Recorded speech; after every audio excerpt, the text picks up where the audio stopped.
Welcome back to Allie's Voice. Ladies and gentlemen, I'm Allison Love Beatty, and I'm fed up. I am so sick of reading all of these stories about diabulemia. And you know what I'm even more grossed out by is the fact that these reporters love to call on me and ask me. They waste my time. Hours on end. Freelance journalists, CNN, all of these people calling me and asking for my story on diabulemia. And it boils down to, yeah, but can we hear more about, the eating and the stuff and not really what you've, found to be the cause thereof? And it's like, you make me sick. You exactly define what it is about the media that makes me sick to my stomach. You're all waiting for these, Britney Spears car, these accidents that you can, just go out and victimize people. CNN did their story on diabulemia, and the poor girl that they interviewed, they basically just trashed her, made her look like, even though she's making the wrong decision, she knows it's the wrong... I just got sick when I saw that story. You know what? These people are so scared of losing their advertiser dollars and being able to continue funding their shows and promoting their embellished stories. It's sad.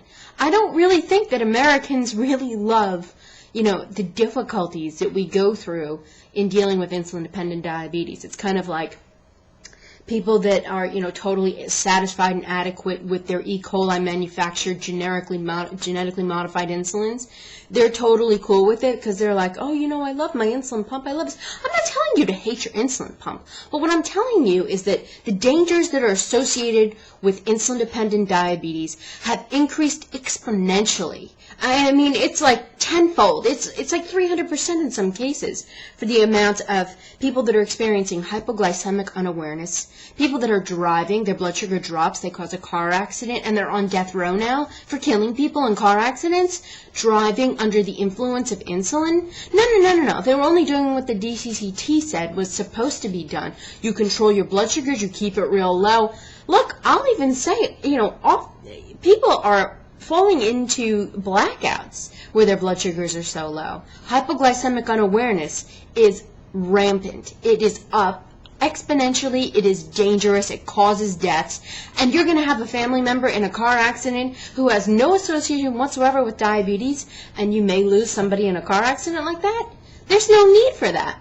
How about the parents that are fearful to put their kids to bed at night thinking that they're not going to find them alive when they go in the morning? It's called dead in bed syndrome, ladies and gentlemen. It's very real, and it's out there, and it's another complication. I don't even think it's fair to call it a complication. It's a death sentence for controlling your child's diabetes. Okay?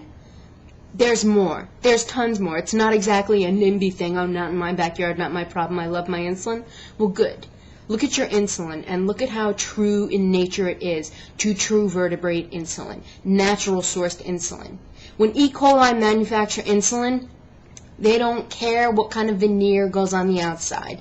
This type of insulin doesn't equivocally distribute in the body the way it should. It doesn't give the brain a chance to register. Sometimes it even starves the brain. And therefore, what happens? That's right. You go unconscious. Your blood sugar's too low, too fast. There's a lot of dangers. The FDA needs to step up their game. They need to demand more adverse events to be reported with what's going on with rDNA genetically modified insulin.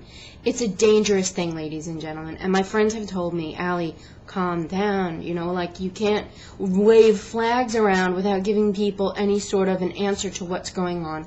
And that's true, and that's exactly what I'm doing. So, you know what? I always have to bring it to center when it just gets out of control. I don't like being a guinea pig, and since 1983, every person that's been injecting this insulin has been a guinea pig. There was no track record, and now there is. That's right, I've waited 23 years on that junk. I stopped nearly a year ago. It was May 2007, and for the last 8-9 months of my life, I have never felt more alive, more capable of thinking. I haven't had any dangerous lows. I have actually been my body has flagged me with the rapid heartbeats, the sweating, the effects, at blood sugars of about 72, which is where they're supposed to log in at. Not 52, not 40, not passing out in Whole Foods in counters. You know, this goes on. This goes on every day, and this needs to stop. It will. Thanks for joining me, and I'm really sorry about the rant, but I can't help but get passionate about these issues because people don't deserve to die for doing what they're told to do and controlling their diabetes. See you next time.